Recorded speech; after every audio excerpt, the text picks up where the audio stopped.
पकड़ करके उनको कहा जाता है कि पिटवाने में सहयोग किया। भाई मुझे बोलने दीजिए महावीर प्रसाद जी, आपसे कम ज्ञानी हूं क्योंकि आप तो महावीर भगवान के अनुयायी हो, लेकिन मैं भी कोई थोड़ा बहुत ज्ञान रखता हूं। इन सब कार्रवाइयों के बारे में हमने अध्यक्ष जी का ध्यान आकर्षित किया, लेकिन अध्यक्ष जी मौन रहे। अध्यक्ष जी मौन रहे, बल्कि सारा दोषारोपण कांग्रेस पार्टी पे करने का उन्होंने निरंतर प्रयास किया। 22 तारीख को सदन 6 मार्च के लिए स्थगित करके चले गए और उसके बाद आज सदन पे आप उपस्थित नहीं हुए। क्या कारण है? अविश्वास प्रस्ताव तो देर से आएगा। अभी प्रारंभ में तो विरासत है, तो मैं उनको कहता, उनसे निवेदन करता, उनसे अनुरोध करता, अगर कार्रवाई आसन की गरिमा के अनुसार होती तो यह व्यवधान इस देश में पैदा नहीं होता, सदन में उच्छृंखलता पैदा नहीं होती। माननीय उपाध्यक्ष महोदय, कुछ बातें मैं आपके ध्यान में लाना चाहता हूं। ये कारण किसने पैदा किए, क्यों पैदा हुए, उसकी थोड़ी सी भूमिका मैंने आपके सामने रखी। लेकिन माननीय अध्यक्ष महोदय इसी आसन पर विराजमान है। कहा कि आधे घंटे के लिए मैं इस सदन स्थगित करता हूं। कहा था ना, कहा था। नहीं तो मेरे पास कॉपी है।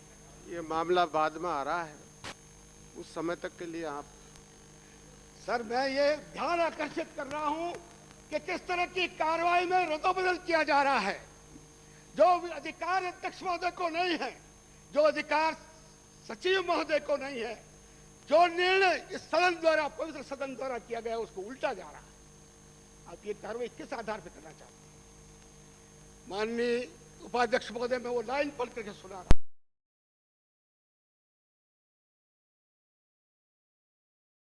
लिखी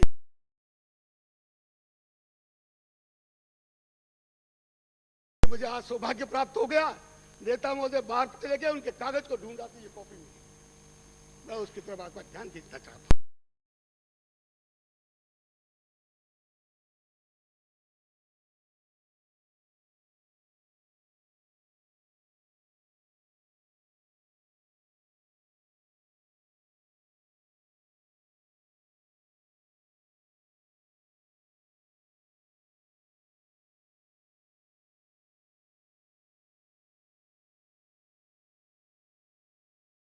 उस लाइन को खासतौर से ज्यादा समय नहीं बर्बाद करना चाहता। उपरोक्त सभी माननीय सदस्य को आचरण की गरिमा गिराने के आपराधिक किस्म का है, इसलिए सदन उनकी सदस्यता को 22 जनवरी 97 से 3 माह के लिए निलंबित करता है। ये प्रस्ताव आया। अब प्रस्ताव का समर्थन कैसे हुआ, इसको देख लीजिए। इन सभी प्रस्ताव सर्वसम्मति से स्वीकार किया गया। इन माननीय सदस्यों को 3 महीने के लिए विधानसभा के कार्रवाई से निष्कासित किया जाता है। नहीं, लेकिन अभी ये मोशन मूव नहीं हुआ है। क्या सर? अध्यक्ष के खिलाफ जो मोशन मूव नहीं हुआ है।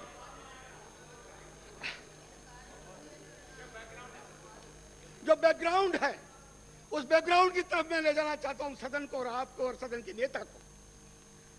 अब हमारे सचिव महोदय ने एक आदेश निकाला, इस आदेश को आप पढ़िए। सदन की कार्रवाई से निलंबित किया 3 महीने के लिए।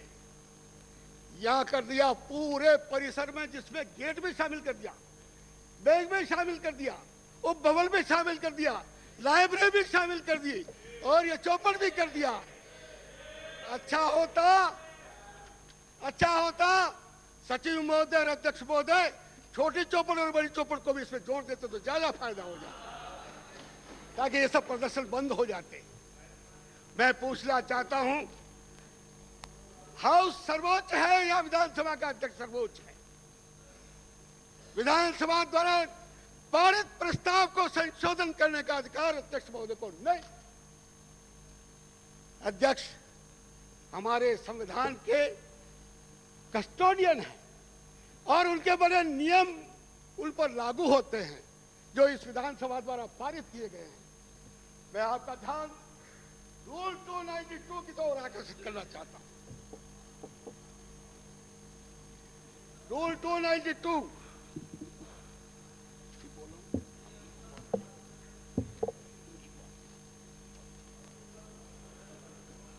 यस सर, सदस्य का बाहर चला जाना,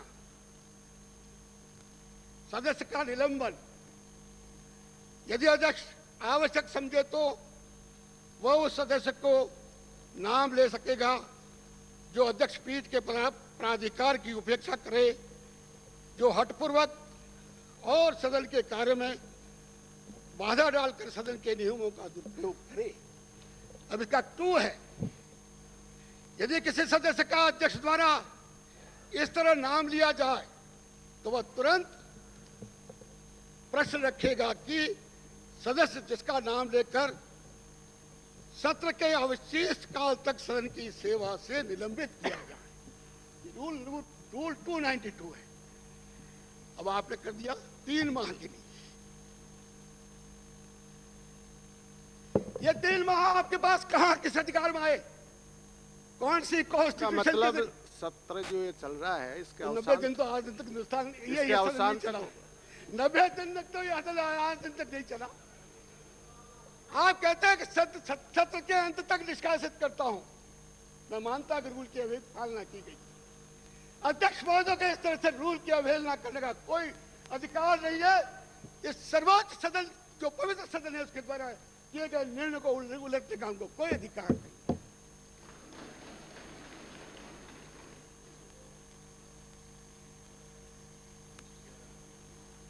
इसके बाद समाचार पत्रों में छपता है हमारा आचरण सदन के नेता गलत मानते हैं। मेरा अकेले का नहीं, सभी सदस्यों का। कोई बात नहीं, हम स्वीकार करते हैं कि हमने कहीं गलती की होगी, पर गलती यहां वेल में आने तक की है। नहीं, वेल में आने तक की जो हमारा अधिकार है तब तो वो मत भेजे। जो हमारा अधिकार है उसका हमने उपयोग किया। वेल में आते रहे, आते रहेंगे। और जब सदन के नेता और वो जो आज सत्ता दल के पक्षी दल बैठते थे वो यही काम करते थे। यहाँ बिछाने भी करते थे, सदन में बैठे भी रहते थे, रात रात भर कार्रवाई यही चलाते थे।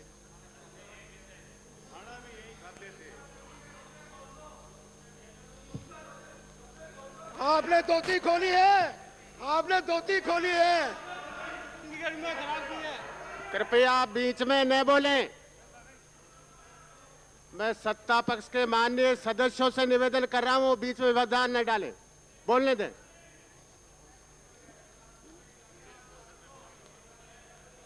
माननीय उपाध्यक्ष महोदय, सदन के किसी व्यवहार के बारे में अगर सजा देने का अधिकार है तो सर्वोच्च सदन को। लेकिन समाचार पत्रों में आपने भी पढ़ा होगा, मैंने भी पढ़ा है, फौजदारी मुकदमे चलाने की तैयारी कर रहा है हमारे सत्ता पक्ष के चीफ। हम डरते नहीं है, हम घबराते नहीं है, लेकिन विधानसभा के अध्यक्ष के जो अधिकार है, इस सर्वोच्च सदन के जो अधिकार है उसको सीमित क्यों करना चाहते हैं? क्या आप जुडिशरी को देना चाहते हैं? क्या जुडिशरी को वही अधिकार देना चाहते हैं क्योंकि जुडिशियल ऑफिसर यहां बैठे हुए हैं इसलिए देना चाहते हैं? आज कोई भी सदस्य सदन में कोई गलत काम करता है उसको सजा देने का प्रावधान इन नियमों के तहत इस सदन और इस अध्यक्ष को है। फिर क्या जरूरत है ये फौजदारी मुकदमा? आप डराना चाहते हो, धमकाना चाहते हो? हम महात्मा गांधी के चलते डरते नहीं है, घबराते नहीं है। कालीलाल जी आप तो विराजो, आप ऊपर हो मैं नीचे हूं।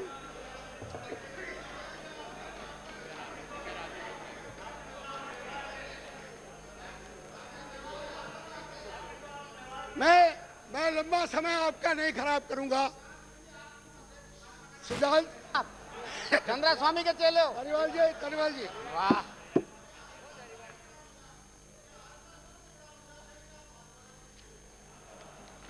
हाँ, हम चले हैं, ये गर्व से कहता हूं। सुखराम को आपको सौंप दिया, सुखराम तो आपको सौंप दिया। अरे इस विवाद में मत पड़ो। अभी तो कोर्ट ने कहा कि अडवाणी जी के खिलाफ बहुत सबूत पड़ी हुई है, उसका क्या होगा? छोड़ दो। तो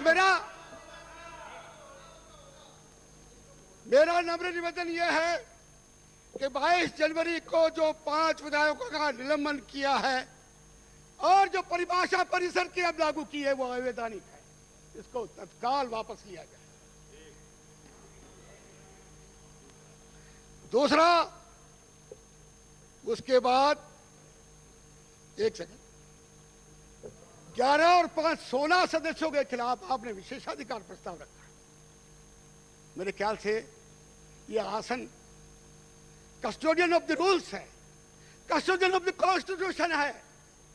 आसन देख रहा था माननीय दिलावर के गुर्जर ने थप्पड़ मारी, उसको क्यों छोड़ दिया?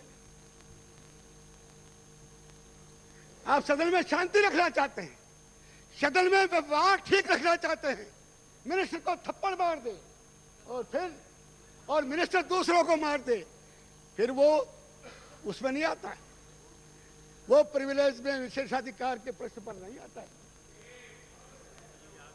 और ये आ गए और इनमें से कई आदमियों को तो आपने पहले सस्पेंड कर दिया, निलंबित कर दिया, फिर विशेषाधिकार लगा दिया। मेरे ख्याल से कानून में ऐसा कोई नहीं है कि एक जुर्म की 4 सजा दो आप। ये काहे की सजा दे रहे हैं? इसलिए आ रहा हूं भाई, आ रहा हूं। प्रिविलेज के तहत जो मोशन है वो दुर्भाग्यपूर्ण है और हर धर्मी का परिचायक है, इसलिए उसको तत्काल विड्रॉ किया जाए। अध्यक्ष महोदय, ऐसा है कि अभी समय लगेगा, अभी समय लगेगा, घबराओ मत। अध्यक्ष महोदय अभी मौजूद नहीं है, मैं जानकारी चाहता हूं। डिमांड पास करने के वक्त लॉबी क्लियर करानी थी तो लॉबी में क्यों नहीं गए? आपने लिख दिया लॉबी क्लियर और कोरमबेल की घंटी कब बजाई? और फिर हाउस में ही खड़े करके वोट गिन के और कब गिने? मैंने विधानसभा में 5वीं बार जीत के आया हूं, ऐसा दृश्य मैंने कभी नहीं देखा जो दृश्य उस दिन उपस्थित हुआ था। पुलिस के रक्षा कर्मियों की दीवार बना दी गई थी।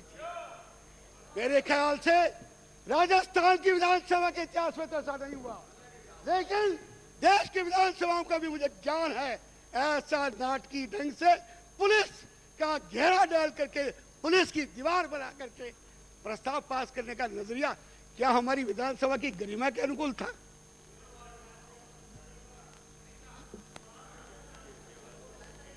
इसलिए इस तरह का जो व्यवहार किया, हम अध्यक्ष के प्रति खेद प्रकट करते हैं। उन्होंने पुलिस छावनी बना दी, उन्होंने और आज भी तो खैर बना दी होगी, कोई फर्क नहीं। उनको डर था कि कहीं वो निलंबित सदस्य नहीं आवे, वो भी मर्यादित है, अनुशासित है, वो क्यों झगड़ा करेंगे। लेकिन मैं आपसे पूछना चाहता हूं, कोई भी एक्स एमएलए इस लॉबी में बैठ सकता है, इस सदन के इसमें आ सकता है, ऐसा अधिकार कहां से प्राप्त हो गया? सर्वोच्च सदन के ऊपर अध्यक्ष जी हैं क्या? अध्यक्ष महोदय है। इसलिए हमारी 4 मांगे मुख्य है। पहला, जो निलंबन किया वो अवैधानिक है, 292 का प्रोसीजर फॉलो नहीं किया गया है। दूसरा, धमकी देख करके जो कार्रवाई करना चाहते हैं, मेहरबानी करके उनके खिलाफ भी विशेषाधिकार लाइए ना। क्या धमकी दी जा सकती है कि हम फौजदारी मुकदमा चलाएंगे? वो अगर सम्मानित सदस्य है तो उधर बैठने वाला, चाहे रिबेल हो चाहे इधर बैठने वाला हो, वो भी सम्मानित सदस्य है। उसका अधिकार की सुरक्षा करना इस आसन का दायित्व बनता है। और आसन केवल सत्ता पक्ष के इशारे पर सदन छोड़ के नीचे उतर गए, आधा घंटा चले गए और वापस स्लीप कोई पकड़ाता तो ऊपर आकर के कहते मैं निष्कासित करता। क्या तमाशा? ऐसा लगता है कि हमारे अध्यक्ष निष्पक्ष तरीके से काम नहीं कर रहे हैं।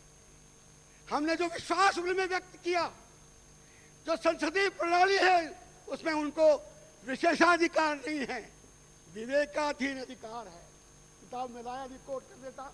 आप अविश्वास पे बोल रहे हैं क्या? मैं तो सब मुद्दों में बोलूंगा सर, इजाजत देंगे तो। अंत में मैं यही कहना चाहता हूं कि आज भी किसानों की समस्या यथावत है। आज भी बिजली किसानों को नहीं मिल रही है, चाहे मुख्यमंत्री जी घोषणा कर दे। अगर ये कहते हैं कि 8 घंटे बिजली मिलती है तो मैं नोटा देता हूं। चले मेरे इलाके में कहां 8 घंटे बिजली मिलती है? फसलें बर्बाद हो रही है, किसान को तबाह किया जा रहा है और मेंबर को अपनी बात को या कहने से वंचित किया जाता है।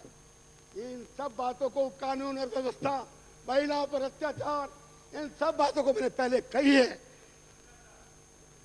कई मुद्दे हैं कई मुद्दे हैं, उन सब सदस्यों से उधर बैठे हुए पूछ भी लेते हैं। कानापूसी जब हमसे करते हैं, यार हम भी दुखी हैं, हमारी कोई सुनता ही नहीं। आप कहोगे तो नाम ले लूंगा कौन कौन कहता है। अच्छा छोड़ा, तो मैंने आपका समय लिया और 4 इश्यूज के बारे में आपसे निवेदन किया। उन इश्यूज पर और विशेषकर सदस्यों का निलंबन, विशेषाधिकार का समापन, किसानों को बिजली, भरतपुर और दूसरे इलाकों में बाढ़ और जो बीमारियां फैली उसमें असफलता और भ्रष्टाचार का मुद्दा हमारे सामने है। और अध्यक्ष महोदय का आचरण प्रतिपक्ष के प्रति बिल्कुल नकारात्मक रवैया लेके चलते। जब तक प्रतिपक्ष को विश्वास में लेके नहीं चलेंगे, जब तक प्रतिपक्ष के सदस्यों की भावना के अनुरूप यह आसन काम नहीं करेगा, मैं, मेरे दल के सदस्य, जनता दल और निर्दलीय सदस्य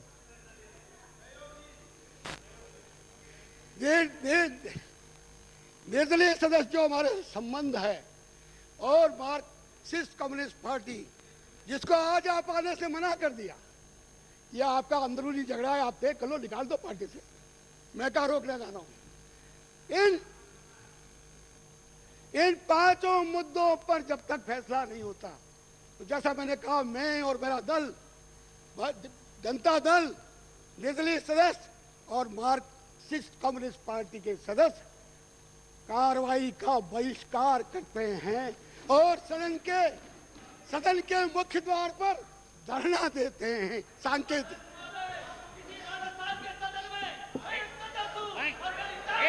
अंकित ने हो श्री शिव किशोर सनाड। प्रश्न। आप प्रश्न नहीं बोल रहा हूं। उपाध्यक्ष महोदय, प्रश्न संख्या 103।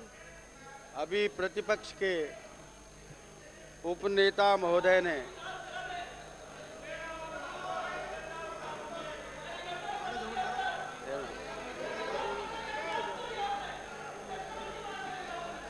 आपके समक्ष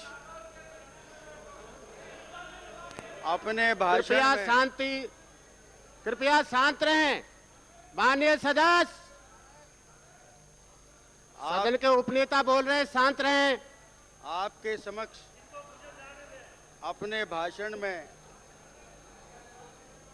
अपनी सफाई देते हुए और कुछ सवाल खड़े किए हैं। मैं सत्ता पक्ष की ओर से उपनेता महोदय ने जो सवाल यहाँ खड़े किए हैं और जो सफाई रखी है उसके संबंध में अपनी बात रखना चाहता हूँ। उपाध्यक्ष महोदय, सारा सदन और सारा प्रदेश इस बात का साक्षी है कि 22, 23 और 20, 21, 22 तारीख को प्रतिपक्ष ने जिस प्रकार इस सदन में हिंसात्मक कार्रवाइयां की और विधानसभा के संपूर्ण नियमों को ताक पर रखकर और जो आचरण किया वो अक्षम्य आचरण है, जनता की नज़र में भी और कानून की नज़र में भी।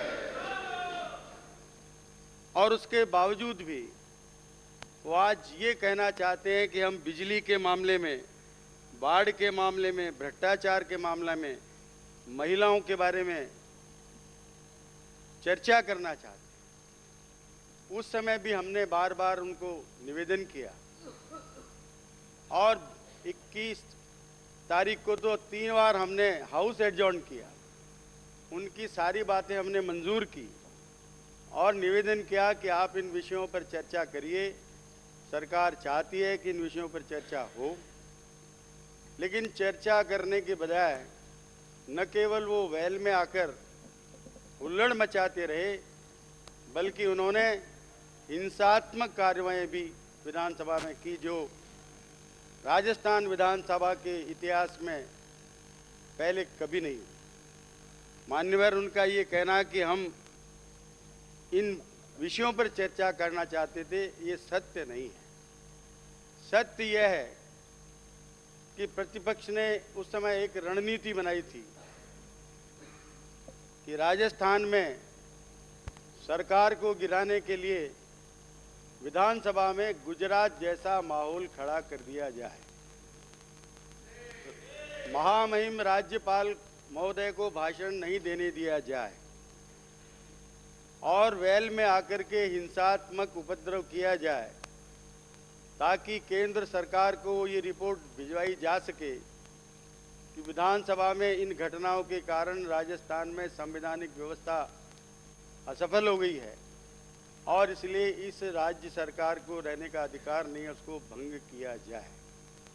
ये एक षड्यंत्र था उनका, जिसका आभास सत्ता पक्ष को मिल गया था और इसलिए राज्यपाल महोदय को भी उनके इन इच्छाओं के बारे में पूर्व सूचित कर दिया गया था और सत्ता पक्ष इस बात के लिए तैयार था कि उनको इस प्रकार के षड्यंत्र को सफल होने नहीं देगा। सत्ता पक्ष के हमारे सभी माननीय सदस्यों ने जिस प्रकार का आचरण प्रदर्शित किया, वो भी हिंदुस्तान के इतिहास में अभूतपूर्व है। मुझे तो खेद इस बात का है कि यदि कांग्रेस पार्टी कुछ करती समझ में आता है, लेकिन ये सारी गड़बड़ी इसलिए हुई कि कांग्रेस पार्टी ने अपनी कमान हमारे ही एक बागी सदस्य गोपीचंद गुर्जर के हाथ में संभला दी। अभी उन्होंने हमको अभी कहा उन्होंने कि गोपीचंद गुर्जर उनकी पार्टी का है। ये बात सही है, हमने उसके खिलाफ कार्रवाई की है, हमने उसका निलंबन भी किया है और यदि कांग्रेस पार्टी उसको अपना नेतृत्व नहीं संभालती और उनका सहयोग नहीं करती तो उनको मैनेज करना हमारे लिए सुगम था। लेकिन कांग्रेस पार्टी ने गोपीचंद गुर्जर का नेतृत्व स्वीकार करके उनके साथ सहयोग किया और जो उन्होंने कहा उसमें कदम ब कदम आगे आकर के यहाँ तक कि हिंसात्मक गोपीचंद गुर्जर ने थप्पड़ मारी, ये बात सही है, लेकिन सुरक्षा कर्मी के साथ में जो दुर्व्यवहार हुआ उसमें अकेला गोपीचंद गुर्जर नहीं था, उसमें कांग्रेस पार्टी के भी सदस्य शामिल थे और जो गोपीचंद गुर्जर की मंशा और इशारों पर चल रहे थे। तो जो पार्टी अपना नेतृत्व सत्ता पक्ष के बागी विधायक को संभला दे, अब वो यहाँ किस बात की सफाई देती है, मेरी समझ में नहीं आया। दूसरी बात, उन्होंने रूल्स की और अध्यक्ष की व्यवस्थाओं की बारे में चर्चा की। मान्यवर, मैं कहना चाहता हूं कि यदि कांग्रेस पार्टी को या प्रतिपक्ष को तनिक भी रूल के बारे में सम्मान है तो उनको रूल 279 से लेकर और 280 तक जो बने हुए हैं सदस्यों के आचरण के मामले में, आप कहो तो मैं पढ़ के सुना दूं। एक आध मेरा समझ में उसे पढ़ के सुनाना अच्छा रहेगा ताकि ये पता चल जाए कि रूल्स क्या कहते हैं और इन रूल्स का यदि वायलेशन होता है तो ये जिम्मेदारी आसन की है, अध्यक्ष की है और अध्यक्ष को हाउस में व्यवस्था करना ये उनकी कानूनी और संवैधानिक जिम्मेदारी है और उसके लिए उनको अनेक प्रकार के अधिकार दिए हुए हैं। उन अधिकारों का प्रयोग वो करते हैं तो इसमें पक्षपात नहीं होता। ये तो कानून की अनुपालना करते हैं, उसको पक्षपात कहना। पक्षपात तब होता कि जब रूल तोड़ने वालों को वो इजाजत देते कि वो रूल तोड़ते जाएं और अध्यक्ष कोई कार्रवाई नहीं करे, तो पक्षपात होता। 269 रूल कहता है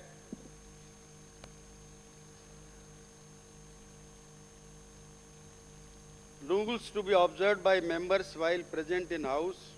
Whilst the house is sitting, a member shall not read any book, newspaper or letter except in connection with the business of the house. Shall not interrupt any member while speaking by disorderly expression or noises or in any other disorderly manner.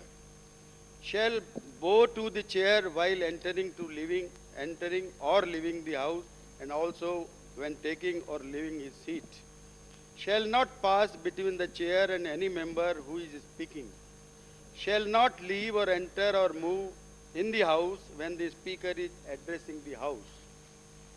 Shall always address the chair. Shall keep his usual seat while addressing the house. Shall maintain silence when not speaking in the house. Shall not obstruct proceedings, hiss or interrupt, and shall avoid making running commentaries when speeches are being made in the house. Shall not applaud when a stranger enters any of the galleries or the governor's box. Shall not, while speaking, make any reference to the strangers in any of the galleries. Shall not smoke or drink water or any other potable or eat anything in the house. Shall not bring arms, stick or umbrella inside the house. Shall not sleep in the house. ये सामान्य नियम है। मेरी समझ में नहीं आया कि प्रतिपक्ष के उपनेता महोदय को वेल में आने का अधिकार कौन से रूल में मिला है। ये बात सही है कि कुछ बातें जो रूल्स में नहीं है, मगर प्रजातंत्र को ध्यान में रखकर, देश की स्थिति को ध्यान में रखकर आम तौर पर संसद में और विधानसभाओं में स्वीकार अध्यक्ष ही कर लेते हैं। लेकिन इसका ये मतलब नहीं है कि वो उससे भी आगे चले जाए, वेल में आकर अपनी बात कहें और हाउस को एक कुछ समय के लिए न चलने दें, कुछ समय के लिए ऑब्स्ट्रक्शन करें, समझ में आता है। लेकिन स्थायी रूप से लगातार जब तक सत्र चलता रहे, न केवल वेल में आकर हाउस को चलने नहीं दें, बल्कि हिंसात्मक कार्रवाइयां करें, मारपीट करें और मारपीट करने वालों को उत्तेजित करके उनका सहयोग करें और फिर ये कहें कि हमारा आचरण तो ठीक था और अध्यक्ष महोदय ने जो कार्रवाई की वो गलत थी। मैं समझता हूँ ये किसी भी नियम में नहीं है और इसलिए प्रतिपक्ष के उपनेता महोदय का ये कथन कानून के विरुद्ध है, संविधान के विरुद्ध है और विधानसभा के नियमों के प्रतिकूल और विधानसभा की और प्रजातंत्र की परंपराओं के प्रतिकूल है। मान्यवर, ये मेरे पास सारे हिंदुस्तान में इस घटना को लेकर जो अखबारों में खबरें आई है, संपादकीय लिखे गए और आज तक निरंतर इस संबंध में पत्र प्रकाशित हो रहे हैं, आर्टिकल्स लिखे गए। एक स्वर से सबने इस बात की निंदा की है कि उन दिनों में प्रतिपक्ष ने जो व्यवहार किया वो केवल निंदनीय नहीं है, वो दंडनीय भी है। और इसलिए और दंडनीय इतना ही नहीं है, विधानसभा को, अपने मेंबर्स को, अपने सदस्यों को जो विशेषाधिकार विधानसभा ने दिए, यदि कोई उसका उल्लंघन करता है तो उसका दंड देने का अधिकार विधानसभा को प्राप्त है। लेकिन इस केस में तो आईपीसी की धारा 124 भी लागू होती है। बहुत से कानूनविदों ने इस संबंध में आर्टिकल लिखे हैं और उन्होंने ये सुझाव दिया है कि राजस्थान की सरकार को, राजस्थान के सत्ता पक्ष को केवल ऐसे कृत्य करने वालों को विधानसभा के माध्यम से नहीं बल्कि न्यायालय के माध्यम से भी दंड दिलवाना चाहिए। ये तो हमने तय किया था, सत्ता पक्ष ने तय किया था कि हम किसी तरह का कोई भी न्यायालय में इस संबंध में मुकदमा नहीं करेंगे और केवल ये समझ करके तय किया था कि जो अधिकार विधानसभा को प्राप्त है उन अधिकारों का प्रयोग विधानसभा ही करे। हम उन अधिकारों को किसी भी न्यायालय को समर्पित करना नहीं चाहते।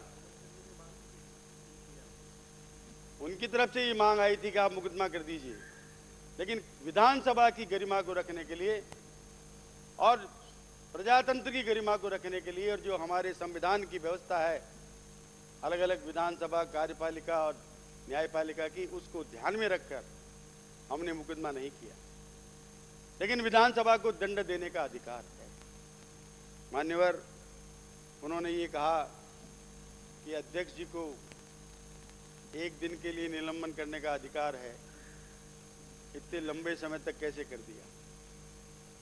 प्रतिपक्ष के नेता इस बात को भूल गए। ये प्रस्ताव सत्ता पक्ष की ओर से पेश हुआ था। अध्यक्ष जी ने अपने सुमोटो कुछ नहीं किया था और इस प्रस्ताव को उन्होंने पढ़कर सुनाया। इस प्रस्ताव को पढ़कर सुनाने के बाद उन्होंने हाँ और ना के लिए कहा, लेकिन वो तो हिंसा में उतरे हुए थे। ना किसी ने कहा नहीं, हाँ सब ने कहा, इसलिए उसको सर्वसम्मति से पारित घोषित किया गया। ये विधिवत है, इसमें कहीं भी कानूनी कोई खामी नहीं। तो इसलिए अध्यक्ष जी के ऊपर ये आरोप लगाना कि उन्होंने पक्षपात किया, ये प्रतिपक्ष के नेता और प्रतिपक्ष का जो आचरण था, उस आचरण की पेशबंदी में अपनी गलत बातों को छिपाने के लिए जो इन्होंने फिर एक नीति बनाई कि अध्यक्ष जी पर आरोपित किया जाए, ये भी प्रजातंत्र की परंपरा के प्रतिकूल है। मान्यवर, जहाँ तक अध्यक्ष जी का सवाल है, इस संबंध में पार्लियामेंट्री प्रैक्टिस में कितने अधिकार अध्यक्ष को हैं? कुछ अधिकार तो ऐसे हैं कि जो उनको कानून में दिए हुए हैं। इसके अलावा भी उनको ऐसे अधिकार हैं कि जिसका वो समय पर प्रयोग कर सकते हैं। अध्यक्ष को विधानसभा के संदर्भ में इज अनक्राउंड किंग। इन अध्यक्ष की व्यवस्थाओं को चुनौती नहीं दी जा सकती, न विधानसभा में दी जा सकती है, न किसी न्यायालय में दी जा सकती। इतने अधिकार अध्यक्ष को प्राप्त है, मगर हमारे अध्यक्ष जी ने तो केवल सदन में व्यवस्था कायम करने के लिए जो उचित है वही उन्होंने किया। और इसलिए मैं समझता हूं कि प्रतिपक्ष का अध्यक्ष पर यह आरोप, ये भी उनकी सोची समझी रणनीति का एक भाग है। इसमें सत्यांश और गंभीरता नहीं है। यदि गंभीरता होती तो बायकॉट करने के बजाय वो बैठ करके इस अविश्वास प्रस्ताव पर बहस करते। आज बिजनेस में अध्यक्ष जी ने अविश्वास प्रस्ताव को रखा है, लेकिन वो बहस करना नहीं चाहते। बहस वो यहाँ तो उन्होंने कह दिया कि हम बिजली और उस पर बहस करना चाहते हैं। ये कौन सा तरीका है कि आप हाउस का बायकॉट करके बहस करोगे? और ये कौन सा तरीका है कि आप हुल्लड़ करते रहोगे और सदन की कार्रवाई नहीं चलने दोगे, कहोगे हम बहस कर रहे हैं? ये कौन सी बहस है? बजट आ रहा है, हम चाहते हैं कि वो शांति से यहाँ बैठे और मांगों पर, बजट पर अपनी बात कहें, बिजली की बात कहें। जो भी उन्होंने सवाल उठाए हैं, वो सारे सवाल उठाएं। सत्ता पक्ष उसका जवाब देने के लिए तैयार है। निर्णय तो जनता करेगी, लेकिन ये मौका जो उनको यहाँ पर प्रजातंत्र में मिलता है, उस मौके को गंवाकर और रणनीति राजनीतिक दृष्टि से बनाकर और सदन की गरिमा को गिराना, ये भी इनकी रणनीति का एक भाग है। मान्यवर, ये कहा गया कि अध्यक्ष जी ने हाउस एडजॉर्न कर दिया था। उस समय जो डिवीजन हुआ उसके बारे में कहा गया कि लॉबीज क्लियर कराई गई और फिर कहा गया कि डिवीजन यहाँ किया। इसमें रूल 286 बहुत साफ है, वो मैं आपको पढ़ के सुनाता हूँ।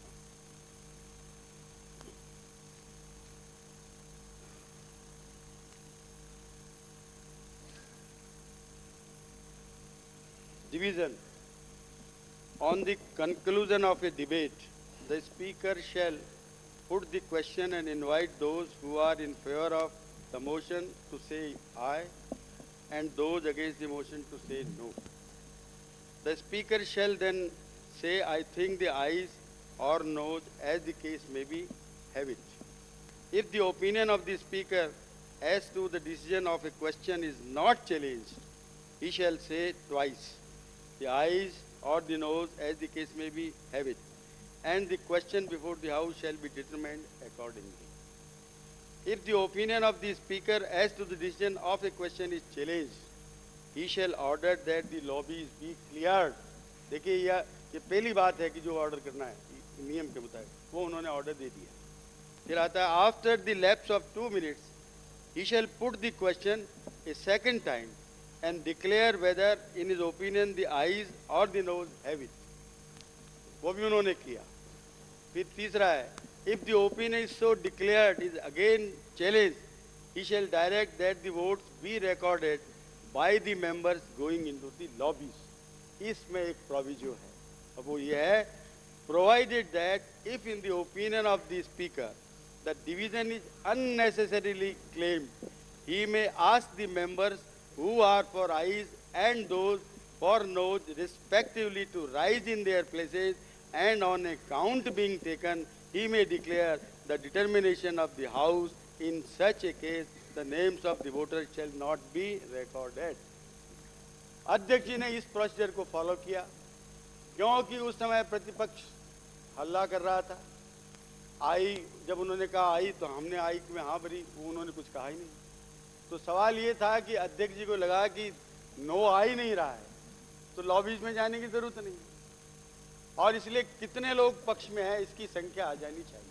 और चूंकि अधिकार अध्यक्ष जी को था, इसीलिए उन्होंने सबको खड़े होने के लिए कहा. सब खड़े हुए, गिनती हुई, और उस गिनती के आधार पर प्रस्ताव पारित हो गया. इसमें कहीं पर भी कोई गैर कानूनी बात नहीं है, इसलिए उनका ये आरोप भी अध्यक्ष पर लगाना उचित नहीं है, और ये आरोप भी किसी गलत मोटिव से लगाया गया है.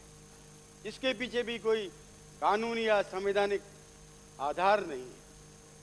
एक बात और उन्होंने कही कि अध्यक्ष जी ने हाउस एडजॉर्न किया, और एडजॉर्न करने के बाद फिर दोबारा हाउस में ले लिया.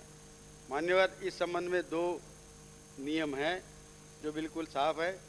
एक रूल 13 है और रूल 291 और 292 है. मैं आपको पढ़ के सुना देता हूँ, और वो आप पढ़ेंगे तो उससे क्लियर हो जाएगा कि ये भी उनके अधिकार में है.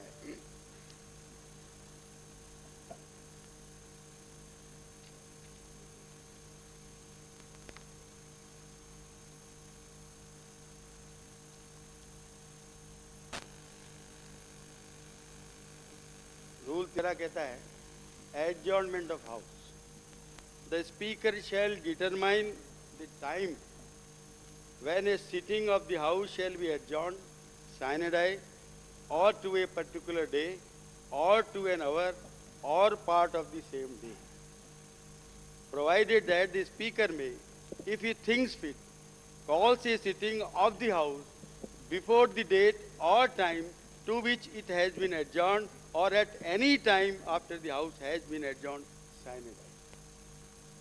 यानी स्पीकर को ये अधिकार है कि वो जब चाहे एडजॉर्नमेंट कहे, और जो टाइम वो देता है उसके पहले भी सिटिंग ऑर्डर करने का उनको अधिकार है. तो उस दिन अध्यक्ष जी ने उनको ये ध्यान में नहीं रहा कि एक बिजनेस रह गया है, हाउस एडजॉर्न किया आधे घंटे के लिए. जब उनके ध्यान में लाया गया कि एक प्रस्ताव रह गया तो उन्होंने वापस सिटिंग उसी वक्त कर ली. और दूसरी बात ये थी कि उस हल्ले गुल्ले में उनका हाउस एडजॉर्न करने का अनाउंसमेंट या तो प्रेस ने सुना, या हम जो पास में बैठे थे उन्होंने, और किसी ने सुना ही नहीं.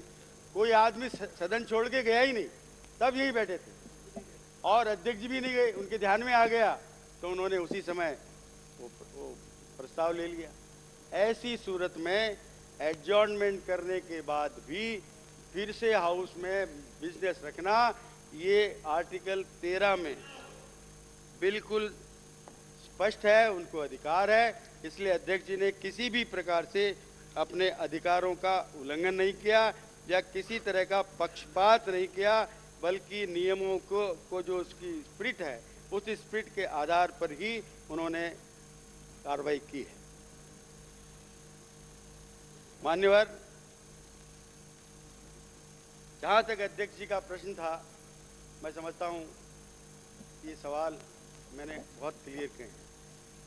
अब जो उनकी मांग है कि जो सदस्य निलंबित हाउस के द्वारा हुए हैं विधिवत, उन सदस्यों को बिना किसी शर्त के, बिना खेद प्रकट किए और उनका निलंबन रद्द करना चाहिए। पहली बात तो यह है कि इस प्रकार की का कदम कभी नहीं उठाया गया। जब कभी भी किसी सदस्य को दंड दिया गया है तो उसमें चर्चा होने के बाद उस सदस्य ने हमेशा खेद प्रकट किया है। यह हाउस की उदारता है, सत्ता पक्ष की उदारता है कि वो खेद को मान लें। यदि कोई आदमी प्रायश्चित करता है अपने पाप का तो उसको क्षमा करना ये उदार व्यक्तियों का काम है। और यदि इस प्रकार की वो स्थिति लाते हमारे सामने कि वो प्रायश्चित कर रहे हैं कि उन्होंने गलती की, तो शायद हमारे नेता इस संबंध में उनसे बातचीत करने को तैयार थे। हम हमारी ओर से हमने उनसे बातचीत चलाकर की और प्रजातंत्र के हक में और राजस्थान की जनता के हक में की है कि विधानसभा में बजट सत्र शांति से चलना चाहिए। लेकिन उनकी तरफ से कोई जवाब यही आता है कि पहले आप निलंबन रद्द करिए। अब जहाँ सवाल ये है कि आम जनता की और जूरिस्ट की ये राय है कि उनको जो दंड दिया है वो पर्याप्त नहीं, और अधिक दंड मिलना चाहिए। सामान्य जनधारणा ये बनी हुई है वहाँ बिना किसी माफी के और हम उनकी बात मानकर जो सदन ने प्रस्ताव पारित किया है उस पारित को बिना किसी प्रायश्चित कारण बनाए हम उसको वापस ले ले, मैं समझता हूँ ये संविधान के भी खिलाफ है, ये पब्लिक पॉलिसी के भी खिलाफ है और उनके इस मांग के पीछे भी दुर्भावना है। यदि उनकी मांग ये सही होती तो चर्चा करते, क्या हमने भूल कर दी, हमारे सदस्यों ने भूल कर दी, वो माफी मांगने को तैयार है। सदन कोई आदमी से माफी मांगनी है, सदन से माफी मांगनी है। आज तक सदन से 20 बार सत्ता पक्ष के नेता ने और प्रतिपक्ष के नेता ने माफियाँ मांगी है, हमेशा मांगते रहे।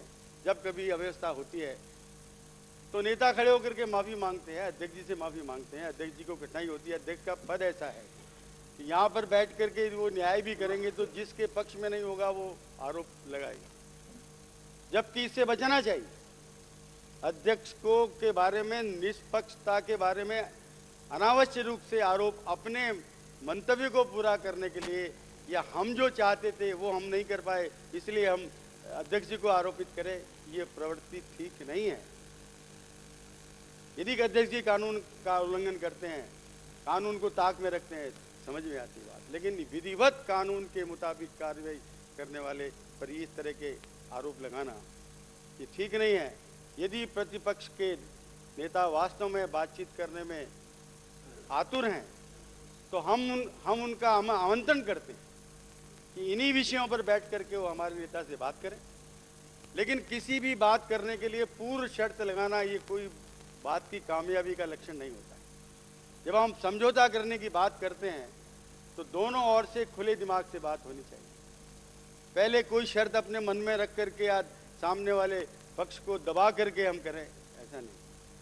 इसलिए यदि वो खुल करके बात करना चाहें तो हमारे नेता उनसे बात करने को तैयार हैं, वो बात कर लेंगे और उसमें से यदि कोई सार्थक चर्चा होती है तो हमेशा हम बात करने के लिए तैयार हैं। दूसरा, उन्होंने कहा कि ये प्रिविलेज मोशन जो है वो विड्रॉ किया जाना चाहिए।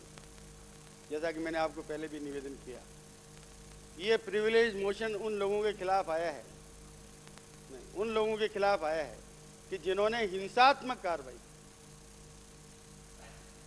और वो उनको बोलने का भी मौका नहीं मिला। सदन भी उनका जवाब तलब करेगा या विशेषाधिकार समिति में भी होगी, उसकी चर्चा होगी और रिपोर्ट आने के बाद भी सदन में आएगा मामला, सदन में मामला आएगा, सदन में उनको बोलने का मौका मिलेगा। जिन सदस्यों के खिलाफ अविश्वास प्रस्ताव है उन प्रत्येक सदस्य को जितना चाहें उतना बोलने का मौका मिलेगा, उनका स्पष्टीकरण आएगा और कोई बोलना चाहें तो बोलेंगे और अंतिम निर्णय सदन करेगा। इसलिए जो निर्णय सदन करेगा उस निर्णय में हम बाई फोर्स, वो हमको कह रहे हैं कि डरा रहे हैं, एक्चुअली तो डर वो हमको दिखा रहे हैं कि आप निलंबन रद्द कर दीजिए, आप प्रिविलेज मोशन वापस ले लीजिए, अध्यक्ष जी से माफी मंगवाइए। ये अभूतपूर्व मांग है। अध्यक्ष कभी माफी नहीं मांगता। अध्यक्ष की माफी मंगाने का मतलब तो यह है कि इस सारे सदन की गरिमा को समाप्त करना। ऐसा कभी नहीं हुआ है, किसी विधानसभा और पार्लियामेंट के इतिहास में नहीं हुआ कि जब अध्यक्ष ने माफी मांगी हो। ये अध्यक्ष अपनी गरिमा के लिए वो चाहें तो आपके सामने हाथ जोड़ सकते हैं, कुछ भी कह सकते हैं, लेकिन अध्यक्ष को मांग करके बाध्य करना कि आप माफी मांग करिए, ऐसी परंपरा प्रजातंत्र के इतिहास में कहीं पर भी नहीं। अध्यक्ष अपने चाहे, वो खुद चाहे तो उनकी उदारता है, उनका बड़प्पन है, वो कर सकते हैं, ऐसा करते आए हैं अध्यक्ष, लेकिन उन पर दबाव डाल करके करें ये ठीक नहीं। मान्यवर, ऐसी स्थिति में जो कुछ भी उपनेता ने कहा है, उन्होंने जो मांगे रखी है, हम उन पर बातचीत करने के लिए तैयार हैं। तो खुले दिमाग से आकर बात करें, उसमें से रास्ता निकालें बात में से, और इस बजट सत्र को शांति से बैठकर चलाएं। मैं उनको आमंत्रित करता हूं वो या बैठें, जो विषय उठाना चाहें उठाएं, हम सब पर चर्चा कराने को तैयार हैं। और बजट पर भी वो चर्चा करें, मांगों पर भी वो चर्चा करें, सरकार की आलोचना करें, सरकार उसका जवाब देगी। और जो सार्वजनिक महत्व के मुद्दे वो उठाएं, सरकार चाहती है कि वो मुद्दे यहाँ पर उठें। सरकार चाहती है कि बजट पर और इन मुद्दों पर प्रतिपक्ष की रचनात्मक राय हमको मिले, ताकि सरकार उसमें से भी अपना रास्ता निकाल सके। मैं इसी बात के साथ, आपने मुझे समय दिया, इसके लिए धन्यवाद। सदन के नेता महोदय। उपाध्यक्ष महोदय, अभी प्रतिपक्ष के उपनेता ने जिस प्रकार का भाषण दिया, उससे एक बात स्पष्ट हो गई कि जिन बातों को लेकर इस सदन में सारा विवाद खड़ा हुआ, प्रतिपक्ष ने जो विवाद खड़ा किया वो सही नहीं था। इस सदन को अच्छी तरह से जानकारी है कि 20 तारीख को जब राज्यपाल महोदय अभिभाषण देने के लिए इस सदन में आए, सदन में अभिभाषण के कुछ अंश पढ़े और बाकी अपने हाथ से ये लिखकर ये भाषण पढ़ा हुआ मान लिया जाए, यहाँ से वापस प्रस्थान कर गए। विवाद इस बात का खड़ा किया गया कि राज्यपाल महोदय ने अभिभाषण पढ़ा ही नहीं और राज्यपाल महोदय के अभिभाषण को पढ़ा हुआ नहीं माना जाए, और जब तक सदन में राज्यपाल महोदय का अभिभाषण नहीं हो, सदन की कोई भी कार्रवाई वैध नहीं। कि 3 दिन इसी बुनियाद के ऊपर यह सारा संघर्ष चला। मुझे इस बात की खुशी है कि आज प्रतिपक्ष के उपनेता ने उस बात का कोई जिक्र नहीं किया, और जिक्र नहीं करके ये कम से कम स्वीकार कर लिया कि 3 दिन में जो हमने विवाद खड़ा किया था, उस विवाद का कोई आधार नहीं था। ये विवाद क्यों खड़ा हुआ, उसके पीछे भी एक रहस्य है। 20 तारीख को विधानसभा आरंभ हुई, 20, 21, 22 3 दिन के वर्किंग डे थे, 23 और 24 की छुट्टी थी। वो ये समझते थे कि 6 महीने के अंदर यदि विधानसभा आहूत हो नहीं हो और विधानसभा की कार्रवाई प्रारंभ नहीं हो, तो उस समय अवधि के पश्चात विधानसभा नहीं बुलाए जाने का कारण एक कॉन्स्टिट्यूशनल क्राइसिस पैदा करेगा और उसके कारण विधानसभा भंग हो सकती है। ये 4 दिन तक 20 को, 21 को और 22 को 3 दिन विधानसभा में ये बात लगातार कही जाती रही। उसके पीछे पर्पज एक था कि विधानसभा में कार्रवाई विधिवत आरंभ हुई है, इसको स्वीकार नहीं किया जाए। राज्यपाल महोदय का अभिभाषण विधिवत हुआ है, इसको नहीं माना जाए, ताकि 24 तारीख को एक कहा जाए कि कॉन्स्टिट्यूशनल क्राइसिस राजस्थान में पैदा हो गया है और इसके कारण से इस सरकार को भंग किया जाना उचित हो। मुझे इस बात की खुशी है कि आज उपनेता ने उसका कहीं भी कोई उल्लेख नहीं किया। इसका मतलब पहली भूल सार्वजनिक रूप से प्रतिपक्ष ने स्वीकार की कि हमने 3 दिन में जो मुद्दा उठाया था उस मुद्दे की कोई बुनियाद नहीं थी। अध्यक्ष महोदय, दूसरी नाराजगी उन्होंने प्रकट की मीडिया के खिलाफ। वो इस रूप में बोले कि हमारे खिलाफ ये प्रचार कराया गया। प्रचार अगर हमारे कहने से ही मीडिया प्रचार करता हो तो उनकी भ्रांति है। मीडिया में हमारे खिलाफ भी समाचार छपते हैं, हमारी पार्टी के खिलाफ भी समाचार छपते हैं, सरकार के विरुद्ध भी समाचार छपते हैं। और इसलिए एक आदमी नहीं, एक पत्रकार ने नहीं, बल्कि हिंदुस्तान के सारे वरिष्ठ पत्रकारों ने एडिटोरियल लिखकर जिस बात की निंदा की है वो भैरों सिंह के कहने से नहीं कर सकते, या बीजेपी के कहने से नहीं कर सकते, या सत्ता पक्ष के कहने से नहीं कर सकते। उन्होंने एक प्रकार का मीडिया पर आरोप लगाया कि उन्होंने जो कुछ किया है उसको सही रूप में जनता के सामने वो क्यों ले गए। इस बात का दंड किस प्रकार से दिया जाए मैं कह नहीं सकता, लेकिन आरोप स्पष्ट है कि मीडिया ने ये सारी विधानसभा की 3 दिन की कार्रवाई ये दुनिया में किस प्रकार से पहुंचा दी। मैं समझता हूँ पहुंचाई है तो लोकतंत्र की सेवा की। लोकतंत्र में कम से कम लोगों की आस्था बनी रहे इस बात की व्यवस्था की है। और अध्यक्ष महोदय, अब आज कोई इनकार कर नहीं सकता, जिस तरह की वीडियोग्राफी सदन की कार्रवाई की हुई है उसमें किस किस सदस्य ने क्या क्या काम किया है उसके फोटोग्राफ्स। इसलिए कोई मना करने का या कोई ऐसा गलत प्रमाण एकत्रित करने का इस प्रकार का कोई कारण नहीं बनता। तीसरी बात, अध्यक्ष महोदय के खिलाफ उन्होंने सारा, आज उनका भाषण सारा ऐसा था क्या तो अध्यक्ष महोदय के खिलाफ, और यह इनका कहना था कि हमें जन समस्याओं के ऊपर बोलने का मौका नहीं दिया जाए। अध्यक्ष महोदय, ये सदन अच्छी से जानता है कि राज्यपाल महोदय का अभिभाषण, इससे बढ़िया कोई अवसर नहीं आता। उस समय सरकार की आलोचना बिजली के संबंध में करें, लॉ एंड ऑर्डर के संबंध में करें, या किसी अन्य विषय को लेकर करें, वो उस समय चर्चा करके इन सब बातों को रखने का अवसर था। इस अवसर का लाभ उन्होंने नहीं उठाया और गलती हमारी बता रहे हैं कि हमने बोलने का मौका नहीं दिया। हमने जिस समय राज्यपाल महोदय के अभिभाषण पर धन्यवाद प्रस्ताव रखा तो धन्यवाद प्रस्ताव होता ही इसलिए कि उसके ऊपर जन समस्याओं पर खुली चर्चा हो। और मैं ये निवेदन करना चाहूँगा कि और विधानसभाएं 5-5, 6-6 दिन, 7-7 दिन चलकर खत्म हो जाती है। राजस्थान की विधानसभा में प्रतिपक्ष के सदस्यों ने आज तक ये आरोप नहीं लगाया है कि हमें बोलने का अवसर नहीं। कई बार ऐसी स्थिति आती है कि एक ही विषय पर ज़्यादा मेंबर्स बोलना चाहें, उस समय रोकथाम की जाती है कि विषय सामने आ गया और इस विषय पर ज़्यादा बोलने की आवश्यकता नहीं।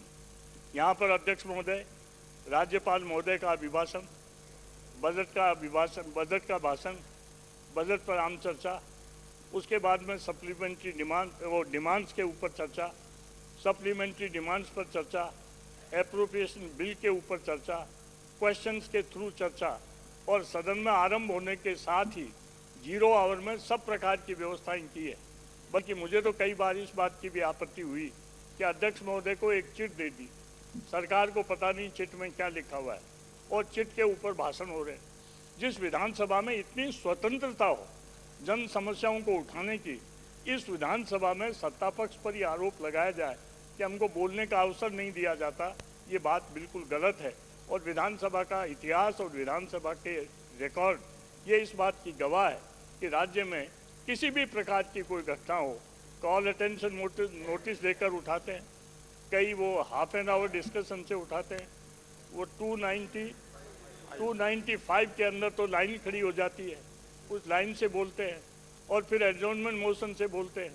मैं समझता हूँ बोलने का मौका उन्होंने लाभ लिया नहीं, और आज उसका दोषारोपण हम पर कर रहे हैं। यहाँ पर सारी चर्चा हुई अध्यक्ष महोदय के संबंध में, कि अध्यक्ष महोदय ने ये क्यों किया और अध्यक्ष महोदय ने ये क्यों नहीं किया, और मेंबर्स को निकाल दिया।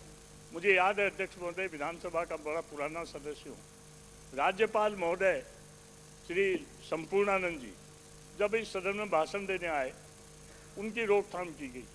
राज्यपाल ने सदस्यों को उसी समय निकाल दिया। जिस समय राज्यपाल सदन में होते हैं तो अध्यक्ष को अधिकार नहीं होता, सारे सदन के संचालन का अधिकार राज्यपाल महोदय को होता है।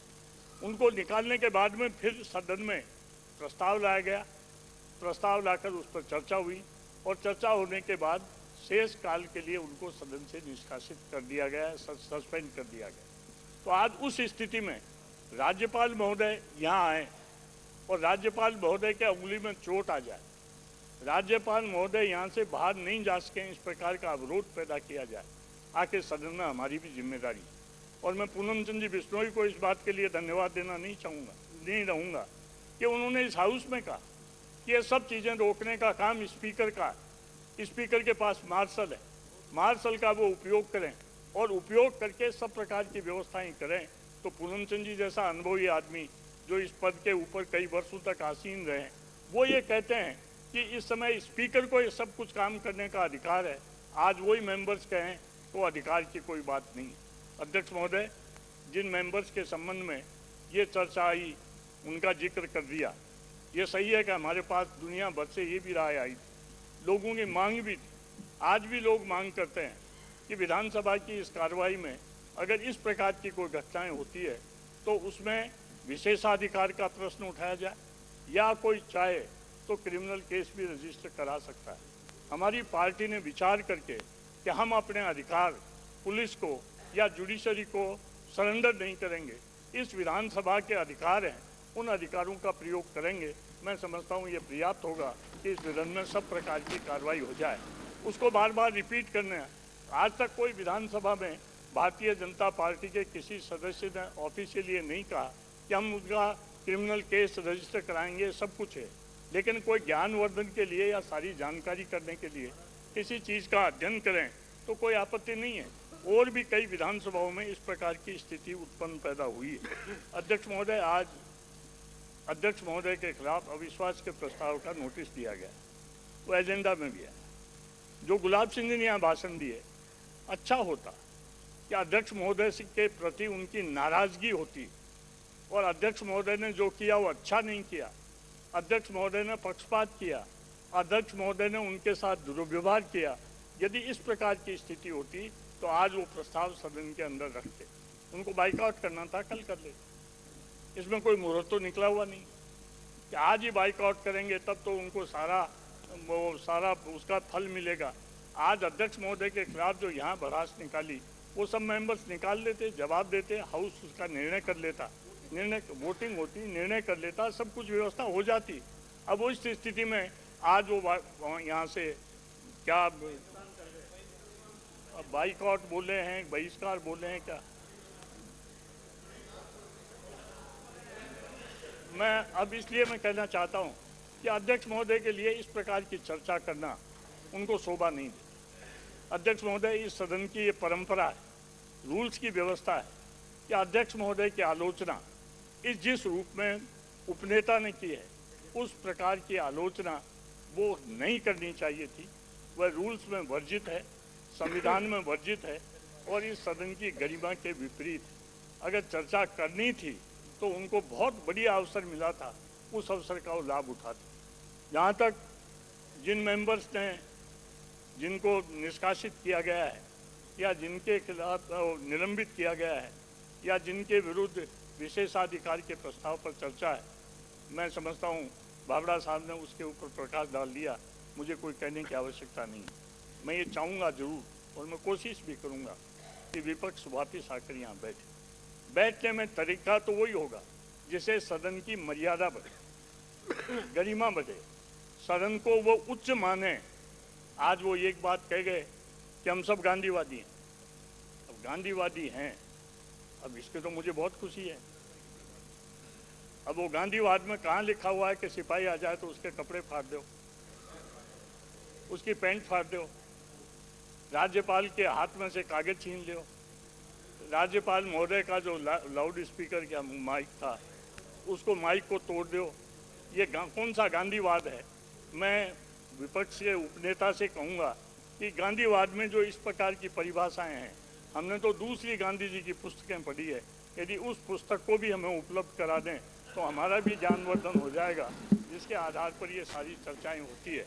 मैं समझता हूँ अच्छा होता कि वो गांधी जी का नाम नहीं लेते, गांधी जी का नाम नहीं लेते, और फिर ये ऊपर से और कह गए कि हमारे एक मंत्री के किसी ने एक चपत मार दी, उसके खिलाफ एक्शन नहीं लिया। गांधी जी तो ये कहते थे कि इस मुंह पर चपत, ये गाल पर चपत मारो और दूसरा उसके सामने कर दो। आज वो कहते हैं एक चपत मारी, उसके खिलाफ एक्शन क्यों नहीं लिया गया?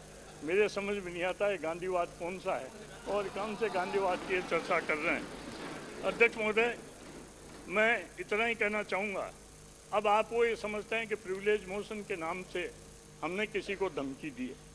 हमने कभी धमकी नहीं दी। इस सदन में कई बार ब्रीच ऑफ प्रिविलेज के मोशन आए हैं। मैं तो पक्ष में भी, सत्ता पक्ष में भी रहा हूँ, प्रतिपक्ष में भी रहा हूँ। कई बार प्रिविलेजेज मोशन आते हैं और आने के बाद में, डिबेट के बाद में एक वातावरण बनता है और उस वातावरण में मेंबर ये कहे कि मैंने जो कुछ किया है मैं उसका प्रायश्चित करता हूँ, तो इस सदन ने हमेशा उदारता बताई है। वो उदारता का चैप्टर आज भी बंद नहीं है। लेकिन वो ये धमकी दें कि हम तो किसी प्रकार का प्रायश्चित नहीं करेंगे और हम उनके सामने ये कहें कि आप उनको वापस लाओ और हम उनको माला पहना कर हाउस में स्वागत करेंगे, ये आज होगा और न कल होगा। इसको अच्छी तरह से समझ कर चलें। सदन की मर्यादा और सदन की गरिमा बनाए रखने की जिम्मेदारी प्रतिपक्ष की तो है ही, लेकिन ज़्यादा जिम्मेदारी सत्ता पक्ष की है। हम इस गरिमा को बनाकर रखेंगे और गरिमा को बनाने के लिए मैं कहना चाहता हूँ, मैं उनसे बातचीत भी करूँगा। मुझे पता नहीं लगता, अखबारों में तो ये आ रहा है कि उन्होंने सदन का बाइकआउट कर दिया। अब बाइकआउट किया है, बहिर्गमन किया है। अभी तक उनकी पार्टी में विवाद है कि बहिर्गमन और विवाद, बाइकआउट 1 दिन का किया जाए, 10 दिन का किया जाए, सारे सदन के लिए किया जाए। मेरे समझ में नहीं आता कि बाइकआउट का आधार क्या है, क्या आधार है, किस बात को लेकर बाइकआउट कर रहे हैं। वो बिजली पर चर्चा करना चाहे, मैं 1 दिन पूरी चर्चा कराऊंगा। वो यदि करप्शन पर चर्चा कर जाए, पूरा 1 दिन उनको इस बात के लिए दूंगा। वो यदि किसी भी बात पर चर्चा करना चाहें और हमने उनको इनकार किया हो, बजट पेश होगा उसके बाद में खुली छूट है। इस सदन में क्वेश्चंस के थ्रू चर्चा हो सकती है और बाकी के तरीकों के हो सकती है। मेरे समझ में नहीं आता बाइकआउट किस लिए किया। कोई बाइकआउट का कारण हमको कारण मालूम हो तो हम भी समझे कि भाई हमने ये गलती कर दी जिसके कारण से बाइकआउट कर रहे हैं। अब अखबार में क्या छप गया और अब आपस में ये चर्चा करें कि पिछली बार जो कुछ हमने किया उसके कारण से हमारी दुनिया में बदनामी हुई है, तो मैं समझता हूँ कि आज जो कुछ उन्होंने किया है वह भी बदनामी का कारण है, उससे उनकी प्रशंसा होने वाली नहीं। इसलिए मैं निवेदन करना चाहता हूँ प्रतिपक्ष के, आपके माध्यम से मैं निवेदन करूँगा और मैं स्वयं भी उनसे बातचीत करूँगा। हम भी चाहते हैं सामने बैठें, विषयों पर चर्चा हो। हम कोई सारे विषयों के पारंगत नहीं है। मैं ये भी नहीं कहता कि हमारे से कोई गलती नहीं होती। यदि प्रतिपक्ष गलती का और हमारा ध्यान आकर्षित करेगा, हम गलती सुधारने की कोशिश करेंगे। जनता की सेवा जिस मन से कर रहे हैं उस सेवा में किसी प्रकार की कमी है, उस कमी की पूर्ति करने की कोशिश करेंगे। लेकिन सदन में यहाँ न बैठकर वहाँ बैठ जाएं, फायदा क्या हो, क्या फ़ायदा हो। उनका समय तो उतना ही जाना है, उस समय में तो कोई कसर नहीं रही। अब रामायण महाभारत वहाँ पढ़ें, वो पढ़ने वाले नहीं। और गांधीवाद का जिस तरह का जिक्र किया, यदि वो गांधीवाद वो पढ़ेंगे तो खतरा ही पैदा होगा। उस खतरे में, ऐसी स्थिति में मैं इतना निवेदन करना चाहूँगा कि माननीय प्रतिपक्ष के उपनेता इस बात पर विचार करें और विचार करके सदन की कार्रवाई में भाग लें और भाग लेकर जो भी जन समस्याओं चाहते हैं उस जन समस्या को उठाने की बात करें। इन्हीं शब्दों के साथ मैं ऐसा समझता हूँ कि उनसे बात करेंगे और बात करने के बाद में भरोसा तो मुझे तो होता है कि बातचीत करने के बाद में शायद वो वापस आ जाएं। अब वो सिंसियर हैं कि नहीं है, वो तो हाउस सिंसियर होना चाहिए, उसमें कोई दिक्कत नहीं है। ऐसी स्थिति में मैं समझता हूँ अध्यक्ष महोदय, अब अगर पुराने ग्रंथ उठाकर देखें तो प्रायश्चित केवल रावण ने नहीं किया था या कंस ने नहीं किया, बाकी सब कोई भी चाहे इतिहास उठाकर देख लें, जहाँ जिसने भूल किया उसने प्रायश्चित किया है। यदि प्रायश्चित करना नहीं चलें और उस परंपरा में ही चलना चाहें तो मैं समझता हूँ वो परंपरा उनके लिए ठीक नहीं होगी। मैं उनका हितैषी हूँ कि उस परंपरा को छोड़ें और अच्छे आदमियों की परंपरा को ग्रहण करें। इन्हीं शब्दों के साथ अपनी बात समाप्त करूँ।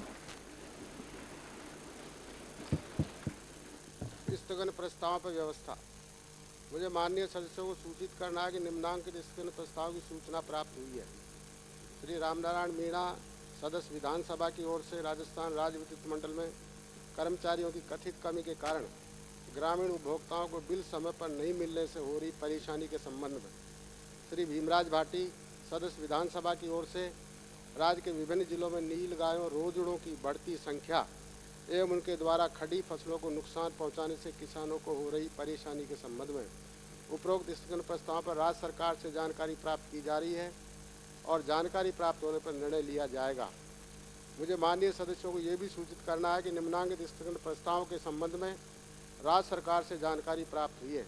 श्री शांति कुमार धारीवाल, सदस्य विधानसभा एवं 5 अन्य सदस्य विधानसभा की ओर से श्री गंगानगर शहर में नगर परिषद के किराएदारों की तामीर को अतिक्रमण बताते हुए तोड़े जाने व इस कार्रवाई में परिषद आयुक्त द्वारा जनप्रतिनिधियों के साथ कथित अभद्र व्यवहार किए जाने से उत्पन्न स्थिति के संबंध में श्री भीमसेन चौधरी, सदस्य विधानसभा की ओर से विधानसभा क्षेत्र लूणकरण शरण में भू आवंटन पर लगी कथित रोक को हटाए जाने तथा भूमिहीन काश्तकारों को भू आवंटन करने के संबंध में श्री लक्ष्मण सिंह रावत, सदस्य विधानसभा की ओर से राजसमंद जिले की भीम और देवगढ़ तहसीलों से गुजरने वाले राष्ट्रीय राजमार्ग संख्या 8 पर अतिक्रमण के नाम पर सार्वजनिक निर्माण विभाग द्वारा करोड़ों की संपत्ति को नुकसान पहुंचाए जाने से उत्पन्न स्थिति के संबंध में उपरोक्त स्थगन प्रस्ताव अलवनीय लोक महत्व का नहीं है, अतः इन पर अनुमति देने में असमर्थ हूँ। राज्यपाल महोदय से प्राप्त संदेश। मुझे माननीय सदस्यों को सूचित करना है कि राज्यपाल महोदय द्वारा दिए गए अभिभाषण पर दिनांक 22 जनवरी 1997 को सदन द्वारा पारित धन्यवाद प्रस्ताव के उत्तर में निम्न संदेश राज्यपाल महोदय से प्राप्त हुआ है और शासकीय पत्र क्रमांक 436 दिनांक 24 जनवरी 1997। प्रिय श्री चपलोत जी, आपका अर्थ शासकीय पत्रांक F10/5/विधानसभा/97/5542 दिनांक 22 जनवरी 1997 को प्राप्त हुआ। माननीय सदस्यों द्वारा प्रकट कृतज्ञता के लिए मैं उनका आभारी हूं। आपसे निवेदन है कि आप कृपया मेरी कृतज्ञता ज्ञापन को माननीय सदस्यों तक पहुंचाने का कष्ट करें। शोकाभिव्यक्ति सदन के नेता। उपाध्यक्ष महोदय, उड़ीसा के मयूरभंज जिले के बारीपदा कस्बे में गत 23 फरवरी 1997 को एक धर्म सम्मेलन हो रहा था और उसमें हजारों की संख्या में लोग वहाँ पर धार्मिक अनुष्ठान के लिए एकत्र हुए थे। उस धर्म सम्मेलन में अचानक भीषण अग्निकांड हुआ और उस अग्निकांड में लगभग 200 लोग मारे गए और सैकड़ों घायल हुए। यह हादसा हरियाणा के डबवाली गांव में जो अग्निकांड हुआ उसके बाद सबसे बड़ा हादसा है और इसलिए मैं प्रस्ताव करता हूं कि ये सदन इस भीषण अग्निकांड के शिकार सैकड़ों लोगों की जो मृत्यु हुई है उनके प्रति अपनी हार्दिक संवेदना और श्रद्धांजलि अर्पित करे और मैं और मेरे दल के लोग उन सभी मृतात्माओं को अपने ओर से श्रद्धांजलि अर्पित करते हैं। मान्यवर चीन के नेता श्री डेंग शियाओपिंग, जिन्होंने एक नया इतिहास चीन में बनाया, कम्युनिस्ट चीन में इसी नेता ने माओ की सारी नीतियों को बदलकर और सह अस्तित्व की नीति लागू की। अन्य देशों से विश्व के उनसे व्यापारिक संबंध बनाए और जो चीन पर एक लो आवरण छाया हुआ था उस नीति का परित्याग कर चीन को बाकी सारे विश्व के देशों के निकट लाए और उनको भी मानवता का पाठ पढ़ाया। श्री पेंग का निधन हुआ और इसलिए उनके निधन पर भी मैं और सदन की ओर से अपनी श्रद्धांजलि अर्पित करता हूं। उनका निधन 19 फरवरी को हुआ और इस संबंध में शोक प्रस्ताव प्रस्तुत करें।